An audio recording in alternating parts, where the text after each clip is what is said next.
Hey everyone, welcome back. Welcome back to my channel, Catastrophic Bookworm.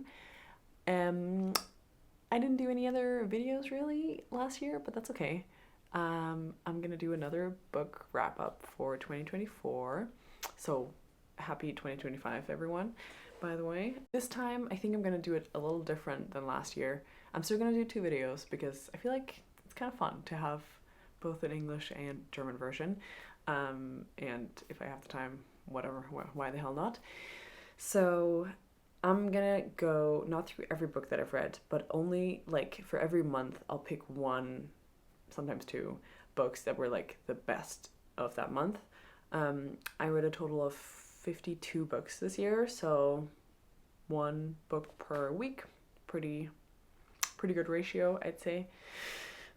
Um, yeah, so I think I'm just gonna go through all the months, and then at the end, I think I'll say like my top books overall, um, that I'd really recommend to everyone. And yeah, that's kind of it. So let's get into it. Oh, one more thing. I am in my parents' house in my childhood bedroom. So this is my beautiful bookshelf that I have here that I've curated for many years.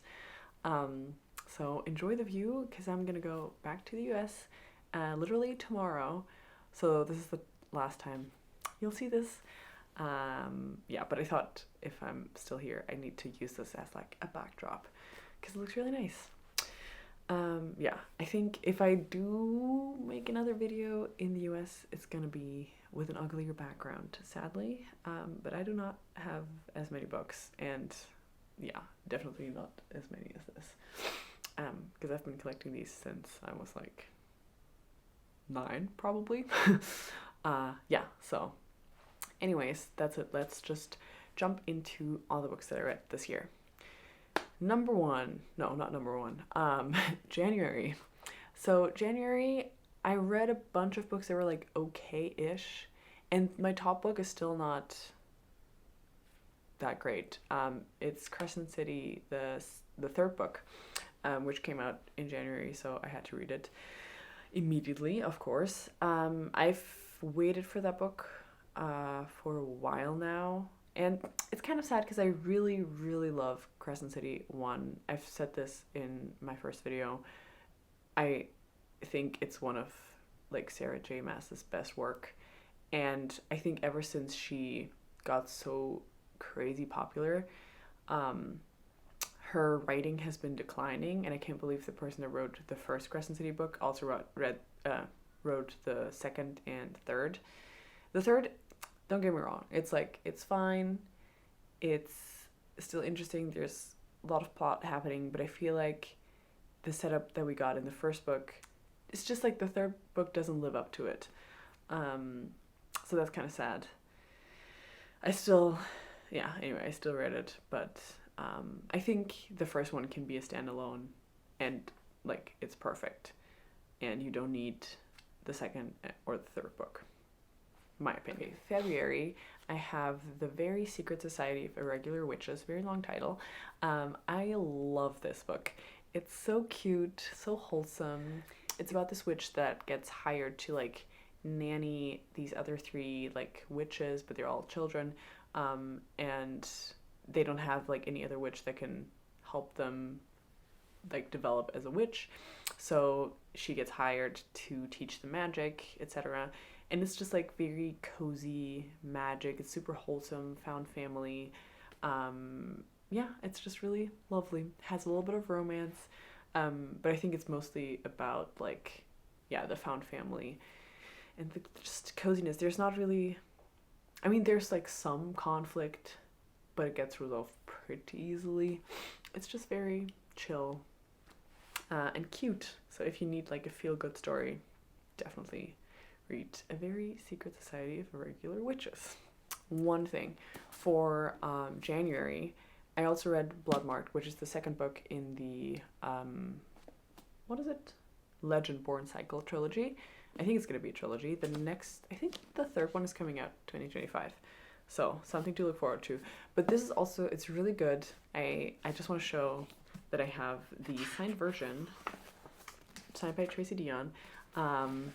because I met her 2 years ago at the Festival of Books. I think I talked about this before. Anyways, but I finally read the book that I bought then and got signed. So that's nice. Okay, back to March. So in March, my favorite book was The 7.5 Deaths of Evelyn Hardcastle. And this one has been on my list. Like, I knew of it for quite a long time. I didn't really know what happens in this book. The way I would describe this is Groundhog Day, but it's a murder mystery, and the person that relives the same day every day doesn't wake up in the same body every day. So it's like 8 different bodies that he wakes up in, and it's still the same day. So he also has to interact with himself, which is quite fun. From like the beginning, and when he doesn't know as much, and then later he knows more, but then someone else has to do like something. So it's like very confusing, but so greatly planned out. I think the author has like some section in the end where he explains like how much work it was to figure all the timings out and everything. But I thought it was such a cool concept, and I didn't figure out the murder mystery. I like I loved it, but I couldn't figure it out, which I think is a good sign. Like, I don't like to predict these things immediately, so I think that was really cool. Yeah, and just the general concept, like, is such a good idea. There's like the reasoning why this happens is a little weird, but I feel like that's not the biggest part of the story, so it doesn't matter as much. I think it's more about the murder mystery and not why do we have to solve this murder mystery. So I was fine with that. And then another cool thing I thought about like him waking up in a different body every day is not just like the people he can talk to, obviously, like the people that are friends with one character are not friends with another character, but also like some characters have like a faster brain and the other one is like more fit, or like, you know, like these types of things. Like one character is like more calm and collected and the other one is like very hot-headed. So but he's in these bodies, so he will respond in the way that the character actually would. So it's like, it's very interesting. I really enjoyed it. I thought it was like a super unique and like new concept. So I can definitely recommend this book. I gave it 5 stars. I think maybe I'll give it 4.5 now or something. But still pretty high rating. In April, my favorite book was Bunny. You've probably heard of this before. It's kind of like this weird. I guess you can classify it as dark academia, but it's also just kind of very weird fiction. In the beginning, I thought it was just like a regular dark academia book, but then things happen that are more like fantasy like, and you just get very confused like what the book is about. And I think some people really hate it, some people really love it. I liked it.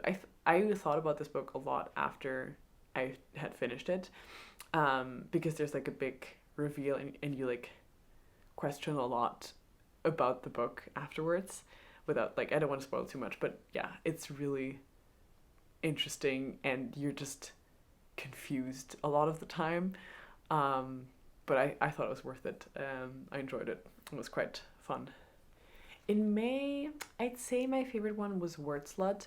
I saw the book Leo reading this and like recommending it, so I was like, okay, let me take a look at this, because we usually have like similar tastes, and I really enjoyed it. It's like feminist literature about like how language evolved and like how women speak, and like why we talk the way we talk, and why we're shamed for things that men aren't shamed for, like a vocal fry or saying like, or why saying like actually is not like something you should shame people for, because the word like can be used in like so many different contexts and it will mean like different things. That's like one thing that I really remember. But yeah, and the vocal fry thing I also remember. But yeah, I thought it was very interesting, and I feel like I remembered more from this than from like other feminist literature. I feel like usually, like I'm like, oh, I know this already. Like it doesn't stick with me as much. But like this one, there were a lot of things where I'm like, wait, I actually didn't know this. So I actually learned something with this book. So I can recommend it if you like these things, and like if you're into linguistics or something. It's really cool. Okay, for June, honestly, I think I only read like 3 books, and none of them were that great. Um, if I had to choose one, I would pick Red Rising, which I listened to as an audiobook, but I wouldn't recommend listening to the audiobook, at least not the one that I got. Um, I don't like the man that's like doing all the voices, and he's not doing them well. If you like Name of the Wind, I think you'd like Red Rising. It's kind of a similar vibe.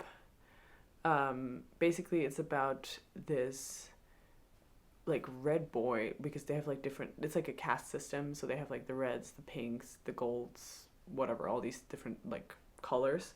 um and gold is like on top, and red is like pretty much at the bottom. So the story is about this red boy getting into like an academy kind of, for the golds. And yeah, he just like makes his way through the ranks of the golds. um yeah, that's the story. There are some things like I like the friendships that are there, or at least like some of them. And there's like one plot twist at like I think around 70%, where I was like, oh my god. And that's when I got like sucked back in. But I had actually started this book like a year or 2 years ago. So it took me a whole year basically to read this book. Um, so that's why I can't really give it like a really high rating. And I wouldn't, like, I'm not hooked enough to read the rest of the series just from the first book alone. So that's why I don't really, yeah, I guess it's the best book that I read that month, but overall, it's not in my favorites. Let's go to July. So in July, I finally read Mistborn by Brandon Sanderson, because I have had it like on my New Year's resolutions list to finally read Brandon Sanderson. And I think most people say, even himself, like he says you should start with Mistborn, and then if you like it, you can like make your way through the Cosmere. And yeah, I'm really happy I finally read it. I had bought the books like a while ago, and I finally was like in the mood to read them. So I read the first one. The first one is definitely my favorite in the series. I adore it. I love all the characters. I love the plot, the character work, the magic system. Everybody says this, but it's because it's true. Like, it's a really really cool magic system. Yeah, I just really enjoyed it, and I think I want to try to read The Way of Kings this year, because I really want to get more into Brandon Sanderson. I really enjoy his writing. Yeah, I feel like there could be more. No, actually, no. I don't need more romance, because the plot's just that good, and like the characters are that interesting, and you care about the characters. Yeah, so I love it. Okay, August is the first month where I could not decide. I feel like if I had to decide, I could, just because I like one genre more than the other, but it's because it's two different genres. I feel like it's hard to compare. So one of them is what I have right here, A Good Girl's Guide to Murder. And my little sister gave this to me, and said I should read it, basically the entire series.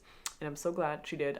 She gave me the book, but I listened to it as an audiobook because it's on like German Spotify for free, which was pretty cool.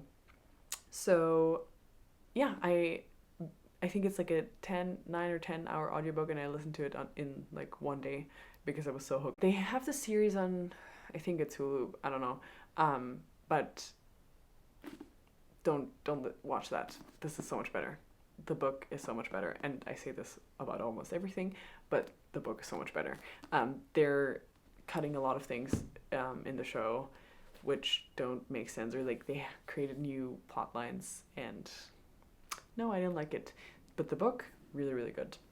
The other one that I read in August that I gave 6 stars is Will of the Many by James Islington, and it's so freaking good.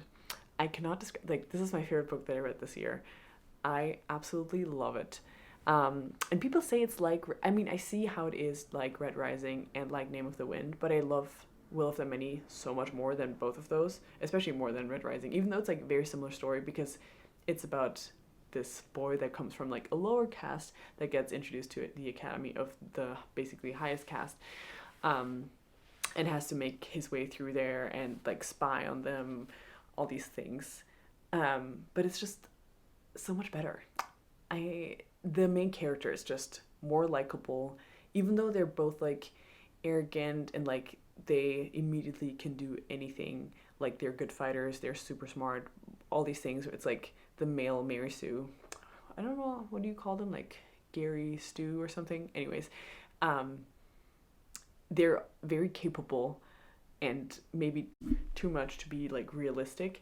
But I feel like for the Will of the Many, you know why. And it's not just like magically he's just the best at everything, and he isn't. Like there's people that are better than him at many different things, but he still is very good, so much so that he can compete with all these like very high caste people. And yeah, I think he's just more likable. I just really, and like the friendships he has are like more genuine. And yeah, and then if you go back to the story, so basically the setup is kind of, there's like a pyramid scheme kind of system, aka capitalism. So basically you have people, there's like these pyramids, and at the bottom you have they're calling like something with like the Roman version of 8, octa something. Anyways, so the people on level 8 have like give their will to the person the level above them, so level 7, and this like goes on up to the top. And the people that give up their will like aren't as strong anymore, aren't like don't have any motivation anymore. And then the people that are on top of the pyramids, they can basically do like magic. They can use all this will that these people beneath them have like given up, and use it for anything. So I think just that is like a really cool concept, and it's like a great commentary on capitalism, colonialism. It's just really, really great. So if you take one thing from this video, it's that you should definitely read this book. It's high fantasy, but I think it's like pretty easy to understand. One thing that's a little sad is like the way the will is used is not really explained. Like he learns about it in like this academy school, but you still at the end don't really know how this is like their magic. Like you don't know how they use it. I feel like it's kind of like coding, but it's not ever like perfectly explained. But I didn't mind that too much. And also the end, like biggest plot twist, the world changes so much by the end. Like it's crazy. I am waiting for the second book. I think I'm gonna maybe reread the first before the second one comes out. I think I saw that it comes out this year, but probably later in the year, so I have time to reread the first one. Maybe I'll do like a whole video, like an in-depth analysis, because I love that book so much. September. Here we have The Hero of Ages, so the last book in the Mistborn trilogy by Brandon Sanderson, and As Good as Dead. Oh, I actually have this here. As Good as Dead by Holly Jackson. So both the third in this series and the third in the Mistborn series are my favorite in September. Let's do Mistborn first. So Mistborn, the second one I didn't like as much. It was fine, but like whatever. But the third one really pulls everything together, everything you learn in the first and second, but honestly a lot from the first, gets pulled together, and like all of a sudden you understand everything, and it's just beautiful. And then like the reveal of who the Hero of Ages is, like everything works out so perfectly, but in like a good way. Sometimes I feel like people force it, but no, it was perfect. Yeah, I really liked it. Although I still think the first one's better, but still, the way he pulls all the strings together is amazing. And then for As Good as Dead, for A Good Girl's Guide to Murder, the trilogy, I also didn't like the second one as much. I think it was fine, and I understand why it was needed to get to this. So I appreciate that the second book is there, but it's just so this pays off so much more. You think it's one story, and then halfway through, you're like, wait, this is a whole different story, and it gets so much better. And I absolutely love it. I'm not gonna say anything else. I just really recommend reading the series. It's so short. It's like a YA thing, like whatever. It's also funny, but the character development of Pip is like so close to my heart. I love her so much, and I wish her all the best. So, yeah, I love it. Okay, now it's October, and we're gonna get to my little guilty pleasure that I started this year, which is called Zodiac Academy. I've heard of the series a lot, and people are like either hating it or absolutely loving it, and I am one of the latter. So if I had to describe Zodiac Academy to you, it would be it's really it's so bad, it's good, but it's also good, like genuinely good. It's funny. It's like a CW show, like Vampire Diaries type of stuff that you can't stop watching.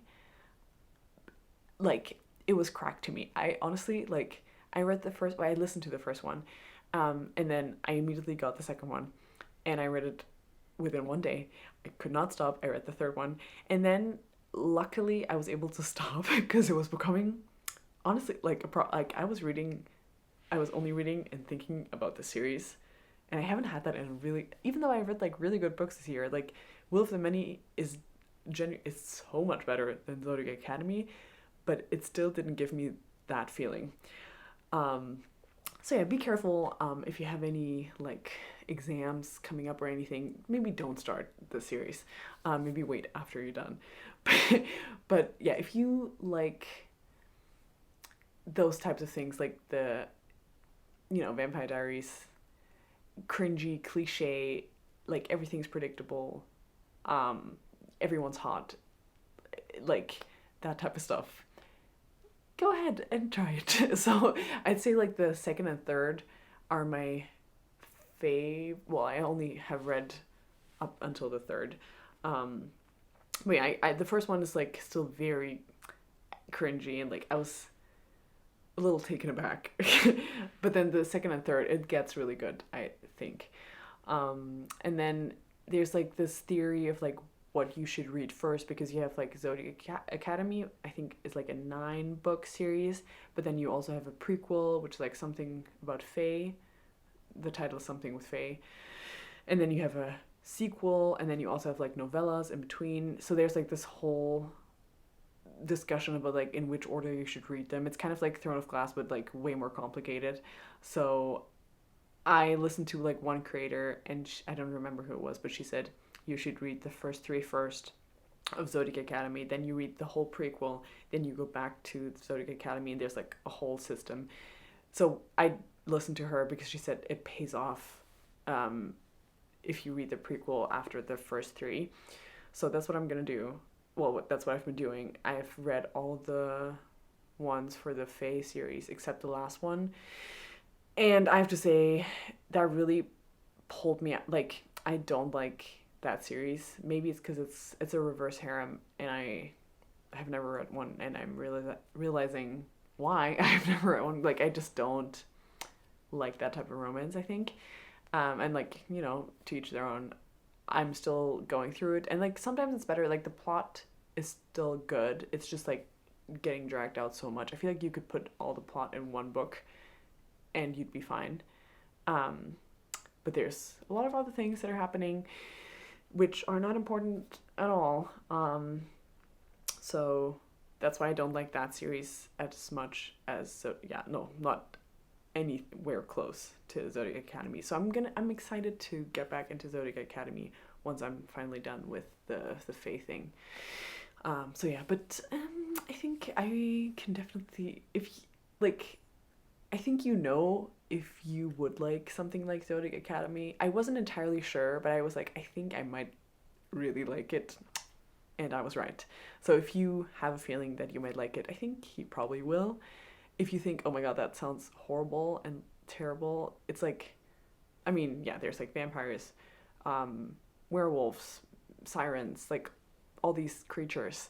If this is like not your thing, then don't do it. And like it's college students doing their thing. Just be warned. It can be very addicting. Okay, we're reaching the end.